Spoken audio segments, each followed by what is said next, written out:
Bom dia, galera do segundo ano. Mais uma vez eu aqui com vocês para passar um novo assunto e ao mesmo tempo dar continuidade ao assunto sobre a questão parnasiana. Nós vimos nas aulas anteriores o parnasianismo em Portugal e vimos também autores e obras relacionadas ao parnasianismo de lá. Vamos aproveitar o que nós aprendemos de lá e vamos ver o que podemos encaixar dentro do parnasianismo brasileiro, tá certo?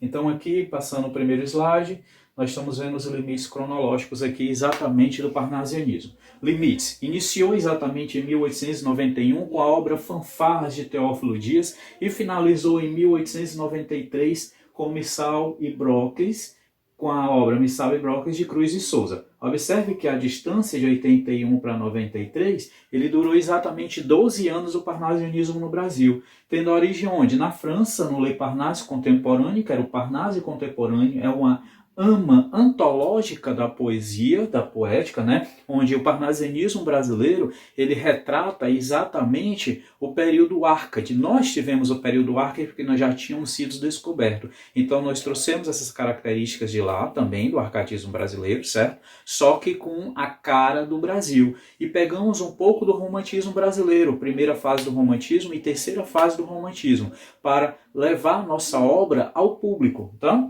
Então vamos lá. Aqui nós temos como características todas essas visionadas. Olha só, primeiro, a perfeição da forma, arte pela arte, ou seja, corrigir aquelas obras que não deram certo no passado e agora encaixar perfeitamente a figura de linguagem nela, o soneto feito com rimas ricas, né, com palavras bem selecionadas. Nós temos a linguagem que é, antes de tudo, correção e equilíbrio. Foram essas correções que ele fez, por isso o nome da principal característica que é a arte pela arte. Temos a sobriedade no emprego das figuras, agora eles realmente colocaram as figuras de linguagem com propriedade, sabendo exatamente o que estavam encaixando dentro do poema. No arcadismo eles tentaram fazer isso com algumas, mas ainda não conseguiu ter aquele encaixe perfeito. Aqui no parnasianismo houve esse encaixe, tá?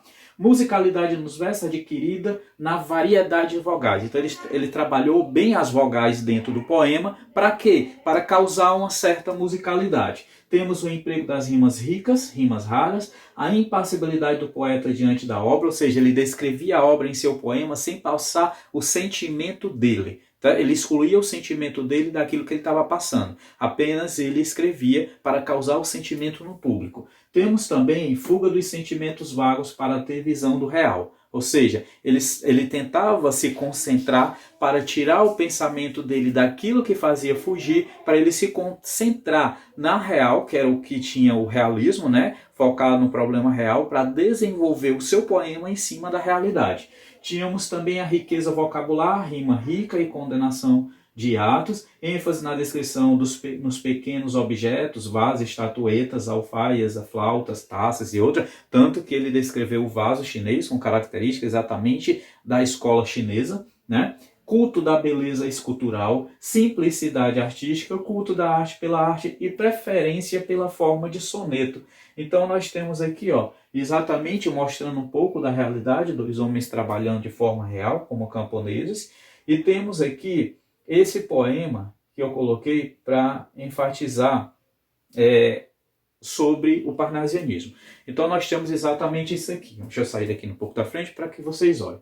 Língua portuguesa. Uma flor do lácio inculta e bela, última flor do lácio inculta e bela, és, há um tempo, esplendor e sepultura, ouro nativo que na ganga impura, a bruta mina entre os cascalhos vela. Amo-te assim, desconhecida e obscura, certo? Tuba de alto clangor, lira e singela, que tens o tom e o silvo da procela e o arrolho da saudade e da ternura. Amo teu viço agreste e o teu aroma, de virgens selvas e de oceano largo. Amo-te, ó rude e doloroso idioma, em que da voz materna ouvi, meu filho, e em que Camões chorou no exílio amargo. O gênio sem ventura e o amor sem brilho. Olavo Bilac. Então ele faz dentro desse poema uma menção ao poema A Última Flor do Lácio, feito por Camões. Então vamos aqui ver as características parnasianas no poema, tá? O poema segue os padrões clássicos. Como ele também veio do classicismo, né, e do arcadismo, ele segue esses padrões exatamente como um soneto de 14 versos, 2 quartetos e 2 tercetos, faz uma referência, como eu disse, ao poema de Camões, Última Flor do Lácio, e relata o fato de ser o último idioma criado a partir do latim vulgar. Ou seja, a língua portuguesa foi o último idioma a ser criado pelo latim vulgar, tá? No segundo verso, existe um paradoxo que relata o surgimento de uma nova língua que se expandirá, que é a língua portuguesa, que está evoluindo a cada ano. E nós conhecemos essa evolução bem diferente daquela que nós estamos lendo aqui, que era do nosso passado, tá certo? E ela evoluiu. Já a outra, caiu o latim, ele cai em desuso, ou seja, ele morreu, praticamente não se trabalha mais o latim hoje.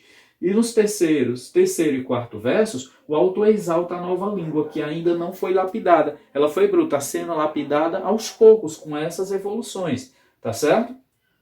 Temos ainda, o autor enfatiza as florestas brasileiras que são exploradas pelo homem e através de um vocativo exalta seu amor ao idioma, como amo-te, assim desconhecida e obscura, tuba de alto clangor, lira singela. Ao fazer uso da expressão, o teu aroma de virgens cegas e o oceano largo. Então ele relata exatamente o que ele está vendo, né?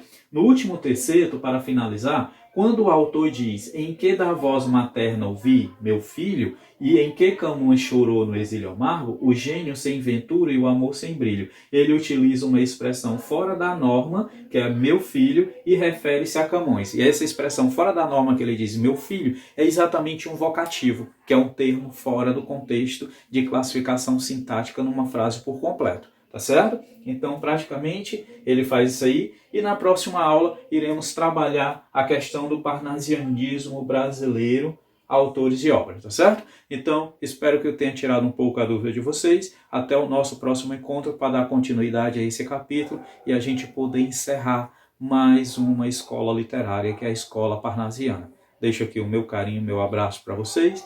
Tudo de bom e boa resolução de exercício, tá certo? Tchau, tchau. Até a próxima.